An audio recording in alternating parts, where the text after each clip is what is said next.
जननीं शारदां देवीं रामकृष्णं जगद्गुरुं पादपद्मे तय श्रित्वा प्रणमामि मुहुर्मुहुः। মঞ্চে উপবিষ্ট সকল সন্ন্যাসী মহারাজদের বিনম্র চিত্তে প্রণাম জানাই। আজ শ্রী শ্রী মায়ের পূর্ণ আবির্ভাব তিথি। স্বামী শিবানন্দজি মহারাজ যখনই মায়ের জন্মতিথি আসতো তিনি ভাবাবেগে আপ্লুত হয়ে যেতেন। এইরকমই এক মায়ের জন্মতিথিতে মহারাজ তার পাশের সেবককে বলেন, দেখো আমাদের ভক্তি কম, তাই আমরা বুঝতে পারি না, জানো আজকে হচ্ছে মহামায়ার জন্মদিন। মহামায়া স্বয়ং জীবের কল্যাণের জন্য এই ধরাধামে অবতীর্ণা হয়েছেন।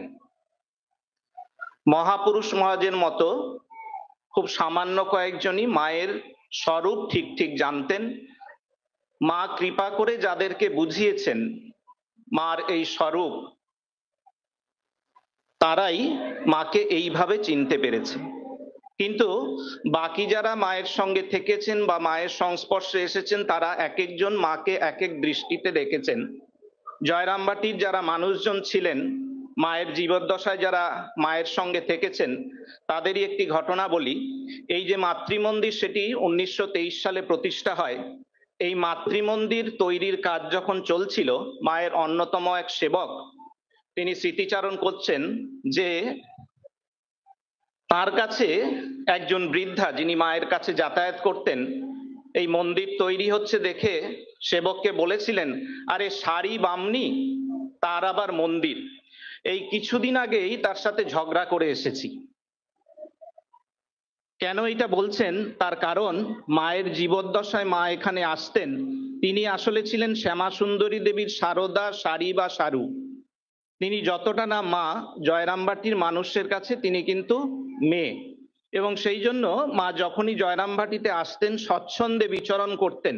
একটি সরল গ্রাম্য বালিকার মতো এই গ্রামের বাড়ি বাড়ি ঘুরে বেড়াচ্ছেন, সেই রকম আচরণ করছেন, খুব সহজ সরল স্বাভাবিক। একটা ঘটনা রয়েছে, বরদা মহারাজ স্মৃতিচারণ করছেন যে মা তখন জগদম্বা আশ্রমে রয়েছেন, সেখানে একটা দোলনা টাঙানো হয়েছে। অনেকে দোলনায় বসে দোল খাচ্ছে আর মা নিজে দোলনা নাড়াচ্ছেন, দোল খাওয়াচ্ছেন। আবার মা দোলনায় বসছেন, অন্যরা মাকে দোলনায় দোল দেওয়া করাচ্ছে। এইটি মোটামুটি মায়ের সম্পর্কে জয়রামবাটির মানুষজন মায়ের জীবদ্দশায় মাকে এইভাবেই তারা দেখতেন। পরবর্তীকালে মায়ের সম্পর্কে তাদের ধারণার পরিবর্তন হয়েছিল। আস্তে আস্তে তারা মায়ের ভক্ত হয়ে ওঠেন, মায়ের যে দেবী স্বরূপ সেটাতে বিশ্বাসী হয়ে ওঠেন। মাকে বিভিন্ন জন বিভিন্ন দৃষ্টিতে দেখেছেন, মায়ের কাছে এসেছেন, কিন্তু মায়ের কাছে যারাই এসেছেন একটা তারা অনুভব করতেন যে একটা স্নেহসুধার ফল্গু ধারা কিন্তু বইছে, সেটাই মা সকলকে সিক্ত করে দিচ্ছেন, এটি তারা সকলে অনুভব করছেন। মায়ের এই যে দুটি সত্তা, একটি হচ্ছে দেবী সত্তা আর একটি হচ্ছে মানবী সত্তা। এই মানবী সত্তার পরিচয় আমরা খুব বেশি করেই পাই, কিন্তু এই মানবী সত্তার সংস্পর্শে যারাই এসেছেন মায়ের জীবদ্দশায় তারা অন্তত এইটি অনুভব করেছেন যে এই অতি সাধারণ ভাবে এই যে মানবীর বেশ ধরে মা রয়েছেন তিনি কিন্তু সাধারণ নন, তার মধ্যে অসামান্য গুণাবলী রয়েছে, যেটি কিনা যারা মায়ের সংস্পর্শে একবার এসেছেন তাদেরকে বারবার টেনে নিয়ে এসেছে। এরকম বহু গুণাবলী মায়ের জীবনে আমরা দেখি যে ফুটে উঠেছে। প্রথমে এইরকম এক দুটি মায়ের গুণ, সেইটিকে একটু উপস্থাপন করি।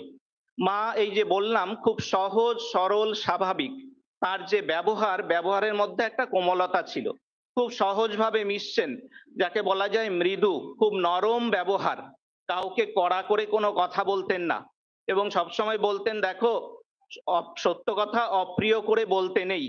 আবার বলতেন, দেখো এই সত্য কথা বলতে বলতে গোলাপের চক্ষু লজ্জা ভেঙে গেছে। জীবনের যখন শেষ দিকেও রাধুদিকে বলছেন, রাধি তুই কিন্তু মিষ্টি কথা বল, রাধি মিষ্টি কথা বল। একটা সুন্দর ঘটনা আছে, মা তখন উদ্বোধন বাড়িতে রয়েছেন, মায়ের সেবা করছেন চন্দ্রমোহন দত্ত, মা তাকে চন্দু বলে ডাকেন। রাধুদির একটা ট্রাঙ্কের দরকার পড়েছিল। মা চন্দকে সেই ট্রাঙ্কটা কিনতে দিয়েছেন, কিছু টাকা দিয়েছেন, যতটুকু টাকা লাগতে পারে তার থেকে বেশি দিয়েছেন, বলছেন একটা ট্রাঙ্ক কিনে এনো, একসাথে বেশি করে নিয়ে যাও, কারণ লাগলে আর কোথায় পাবে। তো ওই মায়ের চন্দু ট্রাঙ্ক নিয়ে চলে এসছেন, রাধুদির খুব পছন্দ হয়েছে, কিন্তু চন্দু সে কিন্তু বাকি টাকা ফেরত দিতে ভুলে গেছে। মা কিভাবে বলছেন, মা কিছুদিন পরে বলছেন, ওগো চন্দু, এই যে তুমি ট্রাঙ্ক নিয়ে এসছো, রাধুর এই ট্রাঙ্ক খুব পছন্দ হয়েছে, আচ্ছা যা টাকা দিলাম তাতে কি কুলিয়ে গেছে, না আরেকটু বেশি টাকা লেগেছে? উনি লজ্জায় পড়ে গেলেন, বললেন না মা, বেশি টাকা লাগেনি, আমি টাকা ফেরত দিচ্ছি। গোলাপ মা সেইখানে উপস্থিত ছিলেন। গোলাপ মা সঙ্গে সঙ্গে চিৎকার করে বলতে শুরু করলেন, আরে চন্দর, তোর গুরুর পয়সাতেও লোভ শুরু হয়ে গেল। এইটি হচ্ছে মায়ের ব্যবহার, নরম, মৃদু, কমনীয় মায়ের এইরকম হচ্ছে ব্যবহার সবার সঙ্গে। গীতাতে একটা শব্দ বলছে এর জন্য, বলছে মার্দবম, যেখানে মৃদুতা রয়েছে, নরম ভাব রয়েছে। মায়ের জীবনে কিন্তু এইটি দেখতে পাই।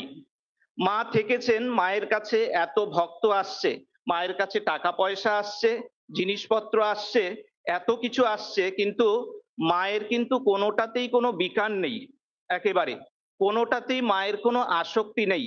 টাকা পয়সা যখন মায়ের কাছে আসতো, মা সেইগুলোকে নাড়াচাড়া করতেন, ঠিক আছে নাড়াচাড়া করছেন, টাকা পয়সা এলে একটু মাথায় ঠেকিয়ে বাক্সে রেখে দিচ্ছেন, কেন? বলতেন টাকা হচ্ছে, অর্থ হচ্ছে লক্ষ্মী। কিন্তু এই যে নাড়াচাড়া করছেন, কোনো আসক্তি নেই, কোনো এতে কোনো বিষয় বুদ্ধি নেই। একবার হয়েছে এরকম, মা তার সেবককে 10 টাকা দিয়েছেন, বলেছেন একজনের জন্য কাপড় কিনে নিয়ে আসতে। সেবক কাপড় কিনে নিয়ে এসছে, কাপড়ের দাম হচ্ছে 2.5 টাকা। সে বাকি টাকা ফেরত দিতে গেছে মাকে। মা বলছেন আমি তো এত টাকা দিইনি, আমি এত টাকা ফেরত নেব কেন? কিছুতেই বোঝাতে পারছে না সেবক। মাও বুঝবেন না। সেবক জিজ্ঞেস করছে, আচ্ছা মা, বাক্সে কটা 5 টাকার নোট ছিল? মা বলছেন জানি না। আচ্ছা 10 টাকার নোট কটা ছিল? মা বলছেন জানি না। আচ্ছা মা, মোট কত টাকা ছিল? মা বলছেন তাও জানি না। অনেক কষ্টে সেবক বোঝালেন যে মা, আমি বেশি টাকা দিতে যাব কেন, বলে মাকে বাকি টাকাটা ফেরত দিলেন। মায়ের কোনো এই যে এত বিষয় টিষয় নাড়াচাড়া করছেন, এগুলোর প্রতি মায়ের কোনো আসক্তি নেই, কোনো বোধ নেই। কিন্তু অন্যদিকে অর্থের ব্যাপারে জ্ঞান টনটনে। কখন? মা যখন জয়রামবাটিতে ছিলেন, এই জয়রামবাটির এই বাড়ির ওপরে ট্যাক্স ধার্য করা হলো 4 টাকা। মা ছিলেন না, মা কলকাতায় ছিলেন, সে বছর দিয়ে দেওয়া হলো। মা দ্বিতীয় বছর ফিরে এসছেন, তখন জয়রামবাটিতে এসছেন, আবার ট্যাক্স যখন ধার্য করা হলো, মা সেবককে বললেন, দেখো একটু যাতায়াত ইত্যাদি করে এই ট্যাক্সটাকে কাটানোর ব্যবস্থা করো। যাতায়াত করে ট্যাক্সটাকে সে বছর না পারা গেলেও পরের বছর কিন্তু এই ট্যাক্সটাকে কাটানো হলো। সেবক একটু অবাক হলেন, মা এই 4 টাকার জন্য এত এত চিন্তা করছেন? মা বললেন, দেখো এখন আমি আছি, কিন্তু পরবর্তীকালে আমি থাকবো না, আমার ছেলেরা থাকবে, তারা কোথা থেকে দেবে? এই জ্ঞানটি মার কিন্তু রয়েছে, কিন্তু বিষয়ের উপস্থিতিতে মায়ের মধ্যে কোনো বিকার উপস্থিত হতো না। ওই যে বললাম, গীতাতে এটার জন্য একটা শব্দ ব্যবহার করছে, বলছেন অলোলুপতা, অলোলুপ্তম। এই যে দুটি গুণ বললাম, এই দুটি গুণের কথা, এই যে মার্দবম, মৃদুতা এবং অলোলুপতা, এটি গীতার ষোড়শ অধ্যায়তে রয়েছে। সেখানে দৈবী সম্পদ নিয়ে আলোচনা রয়েছে। গীতাতে 26টি দৈবী সম্পদের কথা বলা রয়েছে, 26টি। আমি মাত্র দুটি দৈবী সম্পদের কথা বললাম, যে দুটি মায়ের জীবনে কিরকম স্পষ্টভাবে দেখা দিয়েছে। এই যে দৈবী স্বভাব বা দৈবী সম্পদ, সেটি আমাদের জীবনে কিরকম কাজ করতে পারে, আমাদের জীবনে তার ভূমিকা কি, মায়ের কথাতে তার একটা সুন্দর ইঙ্গিত রয়েছে। মা একবার রয়েছেন, অরূপানন্দজিও রয়েছেন, মা বলছেন, দেখো স্বভাব ছাড়িতে না রে জীবের দায়, স্বভাব ছাড়িয়া ভজে ভজি তার পায়। তো অরূপানন্দজি রাসবিহারী মহারাজ জিজ্ঞেস করছেন যে মা, এই কথাটার অর্থ কি? মা বলছেন, দেখো মানুষ স্বভাব ছাড়তে পারে না। চৈতন্যদেব বলেছিলেন যে পূর্ব স্বভাব ছেড়ে আমার ভজনা করে, আমি তার ভজনা করি। তারপর মা বলছেন, দেখো এই স্বভাবই সব, স্বভাব বদলালে তো হয়। পরে কিছুদিন পরে একজন ভক্ত এসছে মায়ের কাছে, বলছে মা একটা উপদেশ কিছু দিন। মা বলছেন, দেখো ঠাকুরের সব কথা বইতে বেরিয়ে গেছে, একটা উপদেশ যদি ধারণা করে চলতে পারো তাহলেই হয়। পাশে সরজুবালা দেবী ছিলেন, মা বলছেন, দেখো উপদেশ নেয় তেমন আধার কই, উপদেশ নেয় তেমন আধার কই। এই যে দুটোকে এবার জোড়ার চেষ্টা করব। এই যে মা স্বভাবের কথা বলছেন, স্বভাব বদলালে, আর এই যে আধার কই, অর্থাৎ উপদেশ নেবার জন্য, ধারণা করার জন্য উপযুক্ত আধার হয়ে উঠতে হবে। সেটি কিভাবে সম্ভব? ওই স্বভাব যদি বদলায়, স্বভাব বদলানোর অর্থই হচ্ছে দৈবী স্বভাবের অনুশীলন। দৈবী স্বভাবগুলো আমাদের জীবনে আমরা যত বেশি আনতে পারবো, আমাদের স্বভাবের তত পরিবর্তন হবে, আমরা তাদের উপদেশ ধারণা করার উপযুক্ত পাত্র বা আধার হয়ে উঠতে পারবো। সেই জন্যই ওই দৈবী স্বভাবের গুরুত্ব এখানেই, তা আমাদের জীবনে পরিবর্তন আনতে পারে। আপনারা হয়তো ভাববেন, এই যে ষোড়শ অধ্যায়ে মোট 26টি দৈবী স্বভাবের কথা বলা আছে, দৈবী গুণ বলা আছে, আমি কিন্তু মাত্র 2টি দৈবী স্বভাবের কথা বলেছি যা মায়ের জীবনে পরিস্ফুট। বাকি 24টি দৈবী স্বভাব সেইটি মায়ের জীবনে কিরকম ভাবে পরিস্পুষ্ট সে আলোচনা কিন্তু আমার আজকের বিষয় নয়। যে বিষয়ে আমি আলোচনা করব এটি কিন্তু শুধুমাত্র তার পটভূমি মাত্র। মায়ের জীবনে এই যে দৈবী স্বভাবের কথা বলছি, 26টি দৈবী স্বভাব যা ভগবান নিজ মুখে গীতাতে বলেছেন, তার 26টি মায়ের জীবনে কিন্তু পরিস্ফুট ঘটনা তুলে তুলে দেখানো যাবে যে মায়ের জীবনে এইগুলি সবগুলোর উপস্থিতি রয়েছে।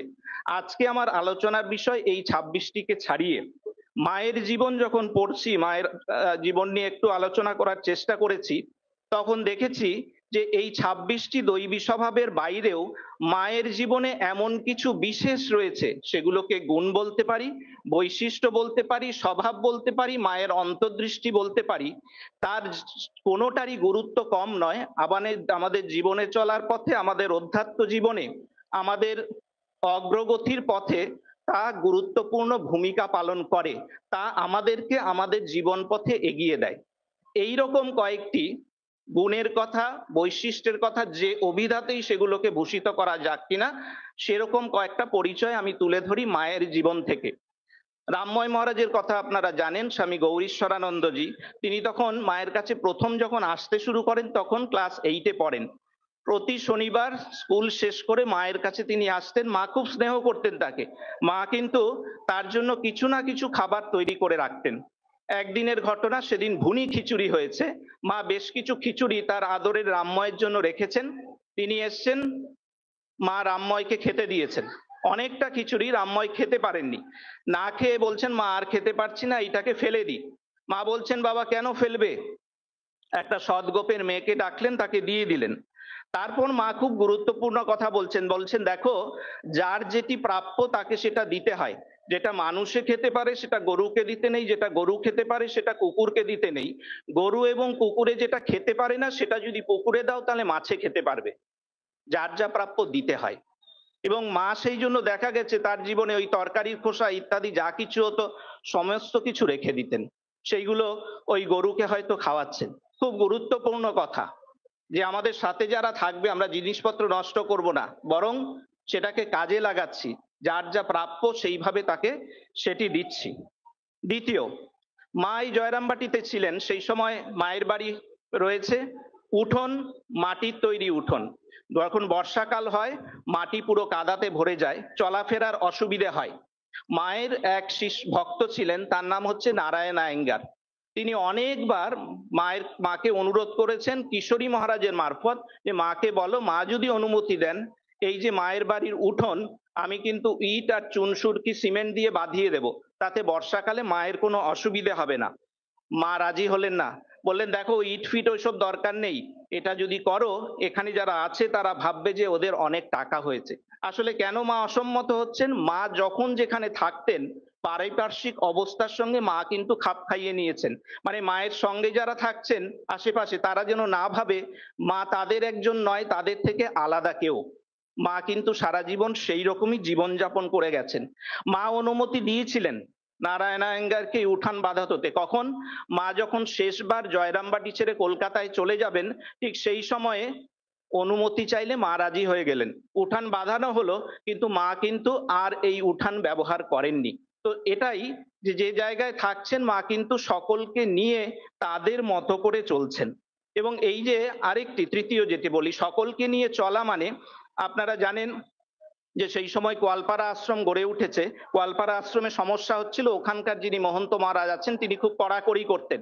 মায়ের কিছু সন্তান সেইখানে থাকতেন, তো মা সেখানে একটা অসন্তোষ চলছে, তো একদিন কথাবার্তা হচ্ছে, মা বলছেন দেখো এই সবাইকে নিয়ে চলতে হবে, অত হুকুম চালালে কি হয়, অত হুকুম চালালে সমস্ত ভেঙে যাবে, চলবে না, সকলকে নিয়ে চলতে হবে। কিভাবে? বলছেন দেখো যা কিছু করবে সকলের সঙ্গে একটু পরামর্শ করতে হবে, সকলের সঙ্গে মান্যি দিয়ে করতে হবে, সকলকে একটু দায়িত্ব দিতে হবে, সবার পরামর্শ নিতে হবে, একটু আলকা দিয়ে চলতে হবে, তবে দূর থেকে কিন্তু একটু লক্ষ্য রাখতে হবে যাতে খারাপ কিছু না হয়। তারপরে নিজের উদাহরণ দিচ্ছেন, বলছেন দেখো এই যে আমি রাধুর ঘরে তত্ত্ব পাঠাবো, আমি নলিনীর সাথে পরামর্শ করি, কেন? ওই ছোট বউ আর নলিনী সাপে নেউলে, আমি নলিনীকে যদি জিজ্ঞেস না করি সে একটা কাণ্ড বটিয়ে বসবে, আমি নলিনীকে ফর্দ করে দেখাই, বলি নলিনী দেখ তো ঠিক আছে কিনা, নলিনী বলে দেখো ওদের যত ছোট মনে হয় হোক, তুমি কেন কম দেবে, তুমি আরো বেশি করে দাও। মা বলছেন দেখো ফর্দটা বাড়িয়ে দেয়, এতে সুবিধেই হয়, অশান্তিটা হয় না। সেই জন্য মা বলছেন দেখো যখন যেখানে থাকবে সকলকে কিছু অধিকার দিয়ে নিজে নিচু হয়ে চলতে হবে। চতুর্থ, মা নিজে পুঁথিগত বিদ্যা তার অধীত হয়নি, কিন্তু যেখানেই দেখছেন যে বিদ্যা কেউ চাইছে, বিদ্যার অধ্যয়ন ইত্যাদি করতে চাইছে, মা উৎসাহ দিচ্ছেন। একবার মায়ের কাছে এক ভদ্রমহিলা এলেন, এসে বললেন মা আমার স্বামী এই আমার ছেলেটিকে দেখে না, তাকে পড়ানোর খুব দরকার, নইলে সারা দিন কিন্তু সারা জীবন মূর্খ হয়ে থাকবে। মা বললেন তাই তো, পড়াশুনো করাটা খুব দরকার। মা সঙ্গে সঙ্গে শরৎ মহারাজকে বলছেন, শরৎ মহারাজকে বলে তাকে সারগাছিতে পাঠানোর ব্যবস্থা করলেন, অখণ্ডানন্দজির কাছে থেকে সে পড়াশুনো করলো। এই যে মায়ের এই উদ্যোগ, সেটি আরেকজন ভদ্রমহিলা জানতে পারলেন, তিনি কিন্তু বিধবা, তার একটি সন্তান, সে মাকে এসে ধরলো যে মা এর লেখাপড়ার একটু ব্যবস্থা করুন। মা বললেন ঠিক আছে আমি দেখছি। মা শরৎ মহারাজ এবং মাস্টার মশাইয়ের সঙ্গে পরামর্শ করলেন, শরৎ মহারাজ বললেন একে সারগাছিতে পাঠিয়ে দিন মা। কিন্তু ওই বিধবা মহিলা রাজি হলেন না, তিনি বললেন আমার একটি সন্তান, তাকে ছেড়ে থাকবো কি করে। তো মা কি করলেন, মা ললিত বাবুকে ডাকলেন, ললিত এর একটু পড়াশোনার ব্যবস্থা করো। ললিত বাবু বললেন মা আপনি চিন্তা করবেন না, আমি মাসে মাসে ওর জন্য টাকা পাঠিয়ে দেব। মা বললেন না ললিত, দেখো এই বিধবার অভাবের সংসার, তুমি যদি প্রতি মাসে টাকা পাঠাও, এই কাঁচা টাকা যদি ও হাতে পায় তাহলে সব খরচ করে ফেলবে, এ ছেলের পড়াশোনা হবে না। তুমি ওকে একটা স্কুলে ভর্তির ব্যবস্থা করো, তার থাকার খাওয়ার সমস্ত খরচা দিয়ে দাও। ললিত বাবু তাই করলেন। আমরা অর্থ ব্যয় করি, কিন্তু এখানে মায়ের দেখার তার কিরকম বুদ্ধি, যে অর্থ ব্যয় হচ্ছে সেটার যাতে ঠিক ঠিক ব্যবহার হয় তিনি সেইটিকে কিন্তু নিশ্চিত করছেন, যার উপকারের জন্য করা তার যাতে ঠিক ঠিক উপকার হয়। আরেকটি স্মৃতি পাই, প্রমীলা বসু, তিনি মা যখন কাশিতে আছেন, জব্বলপুর থেকে কাশিতে এসছেন, মাকে প্রণাম করেছেন, মা তাকে জিজ্ঞেস করছেন হঠাৎ করে আচ্ছা তুমি যে এতটা পথ এলে তোমার যাতায়াতের খরচাটা কোথা থেকে পেলে। তো প্রমীলা বসু বলছেন মা আমি ভাইদের সংসারে থাকি, ওদের সংসার আমাকে চালাতে হয়, তার জন্য ওরা আমার কাছে অর্থ দেয়, আমি ওই অর্থ থেকে কিছুটা বাঁচিয়ে রাখি, সেখান থেকে খরচ করি। মা বললেন না গো সেইটা করো না, দেখো ওদের সংসারের অর্থ তুমি যদি খরচ করো তাহলে কিন্তু সংসারে তোমার আসক্তি বাড়বে। আর দ্বিতীয় হচ্ছে ওরা যে তোমাকে অর্থ দিচ্ছে, সেই অর্থ ওরা কিন্তু দিচ্ছে এই জন্যই ওদের খরচের জন্য, অন্য কিছুর জন্য নয়, তুমি এইটা কিন্তু করো না। এই যে মায়ের কি দৃষ্টি, কি বুদ্ধি, যে সংসারে থাকবে কিন্তু এমন ভাবে থাকবে যাতে কোনো আচরণ বা কোনো কর্ম সংসারে আসক্তি বৃদ্ধি না করে। এই আরেকটি মায়ের ছিল, ষষ্ঠ যেটি বলছি, যে মা সবসময় চাইতেন যাদের সঙ্গে থাকছেন মায়ের জন্য অন্য কারোর জন্য কষ্ট না হয়, কোনো প্রকার সুবিধে তিনি নিতেন না। এই জয়রামবাটিতে রয়েছেন তখন বারুজ্জে পুকুরের জল ব্যবহার করতেন, বারুজ্জে পুকুরের জল ওতেই কাপড় কাচা হচ্ছে, সব হচ্ছে, সেটাই মা ব্যবহার করছেন। তখন কিশোরী মহারাজ রয়েছেন মায়ের সঙ্গে, কিশোরী মহারাজ রোজ আমোদন নদীতে স্নান করতে যেতেন। আমোদন নদীর পাশে সেই সময় বেশ বালি ছিল, ওই বালি একটু খুললেই সেখান থেকে ভালো জল বেরোতো। কিশোরী মহারাজ জানতেন মা বারুজ্জে পুকুরের অপরিষ্কার জল ব্যবহার করছেন। মা কিশোরী মহারাজ করলেন কি, একদিন একটা কলসি নিয়ে গেলেন আমোদরে, গিয়ে স্নানের পর ওই বালি সরিয়ে এক কলসি জল আনলেন, জল এনে মায়ের ঠাকুর ঘরে বেদির পাশে রেখে দিলেন। মা তাকে বললেন, দেখো কিশোরী, তুমি কেন জল নিয়ে এসছো? আমি তো বারুজ্যে পুকুরের জল খুব মিষ্টি, আমি ওইটা ব্যবহার করি, তুমি জল এনো না। কিশোরী মহারাজ লক্ষ্য করলেন মা না করলেন বটে, কিন্তু মা কিন্তু সেই জল ব্যবহার করছেন, সেই জল খাচ্ছেন, সেই জল দিয়ে ঠাকুর পুজো করছেন। পরের দিন কিশোরী মহারাজ আবার গেছেন স্নান করতে, আবার কলসিতে ভরে জল নিয়ে এলেন। মা এবার একটু খুব বিরক্ত হলেন, বলছেন, আরে তোমাকে তো বারণ করেছি, আমি বারুজ্যে পুকুরের জল খাই, তুমি কেন জল নিয়ে এসছো? কিশোরী মহারাজ চুপ করে গেলেন, কিন্তু কিশোরী মহারাজ লক্ষ্য করলেন মা কিন্তু সেদিনও ব্যবহার করছেন। কিশোরী মহারাজ তৃতীয় দিন আবার জল নিয়ে এসছেন। এবার মা খুব রেগে গেছেন, বলছেন, আরে কিশোরী, তোমাকে আমার কথা শুনছো না কিসের জন্য? আমি বারবার বারণ করছি, কথা শুনছো না? কিশোরী মহারাজ একটু উত্তেজিত হয়ে বলেছেন, মা, আমি স্নান করতে যাই, আমি কলসিতে করে জল নিয়ে আসি, আমি জল আনবই, আপনি ব্যবহার করুন আর না করুন। মা এই সময় খুব মিষ্টি করে বলছেন, দেখো কিশোরী, তুমি জল নিয়ে আসো, জল ভালো, জল খাই, ব্যবহার করি, আমার ভালোই লাগে, কিন্তু এই যে তুমি প্রতিদিন এতটা পথ কষ্ট করে আমার জন্য জল নিয়ে আসো বাবা, আমি সেই জন্য বারণ করি। মা নিজের সুখ স্বাচ্ছন্দ্যটা নয়, কিশোরী মহারাজের কষ্ট হবে এইটা ভেবে মা কিন্তু না করছেন। কিশোরী মহারাজ লিখছেন তার বইতে যে এই রকম একজন মানুষ, তিনি যদি কৃপা করে আমাকে সেবার সুযোগ দেন আমাদেরকে, তাহলে আমরা ধন্য হই। আরেকটা মায়ের জীবনে দেখা যায়, মা সবসময় তার সঙ্গে যারা থাকতেন, মা বলতেন, দেখো, যে কোনো কাজ যখন করবে, দেখবে অগ্রপশ্চাৎ বিবেচনা করবে, এই কাজটা তোমার সামর্থ্যের অধিক কাজ নয় তো, এরকম কাজে হাত দেবে না, রয়ে সয়ে কাজ করবে। মা উদ্বোধন বাড়িতে রয়েছেন, সেদিন একদিন রাঁধুনি আসেনি, তো কে রান্না করবে? মায়ের এক সেবক এলেন, বললেন, আমি আজকে রান্না করব। মা বলছেন, দেখো, এত লোকের রান্না, এত বাসনপত্র আছে, এত মাজতে হবে, তুমি সেটা পারবে না, তুমি এটা করো না, একটু রয়ে সয়ে কাজ করো, আগু বাড়া হয়ে তুমি কাজ করো না। সেই সেবক শুনতে চাইলো না। পরবর্তীকালে সেবক আগু বাড়া হয়ে কাজ করে অনেক ক্ষেত্রে কিন্তু ধাক্কা খেয়ে পরে বুঝতে পারে যে মায়ের এই যে উপদেশ, এই যে বাণী, তার কি মর্ম।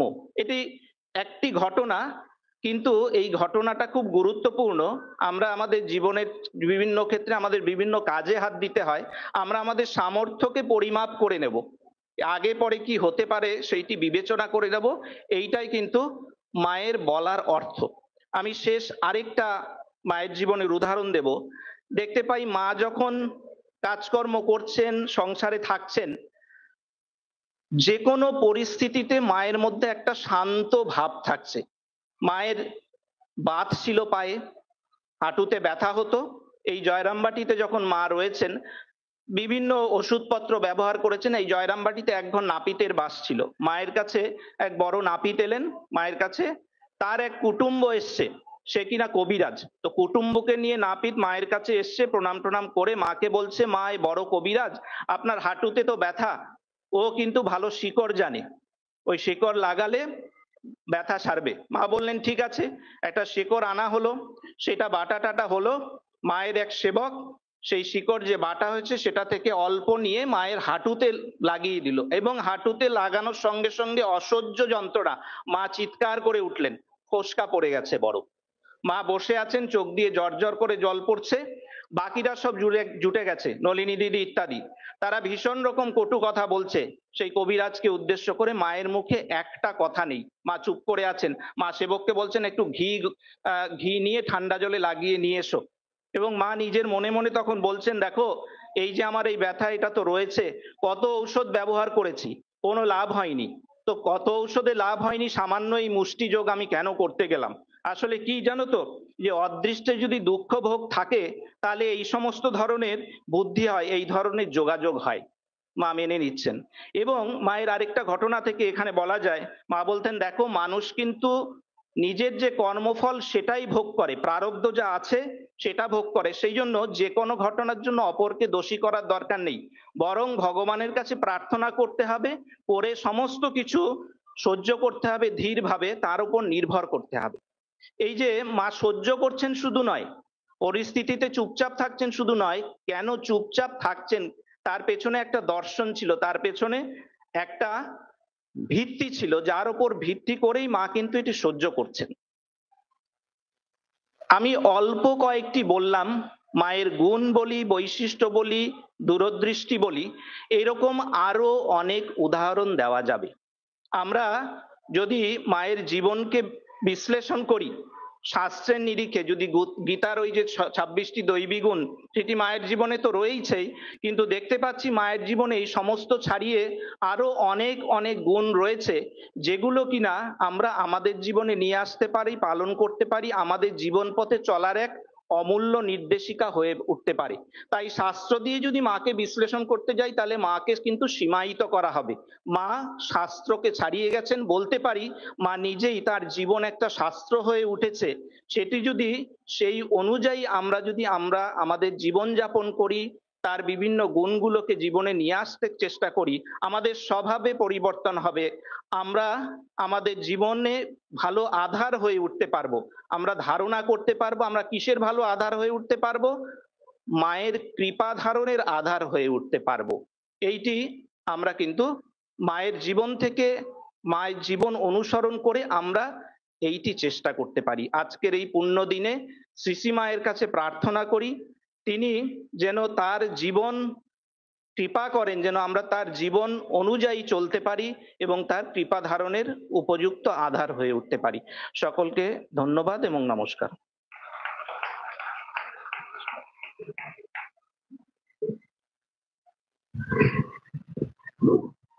আমি মাফ করবেন, আমি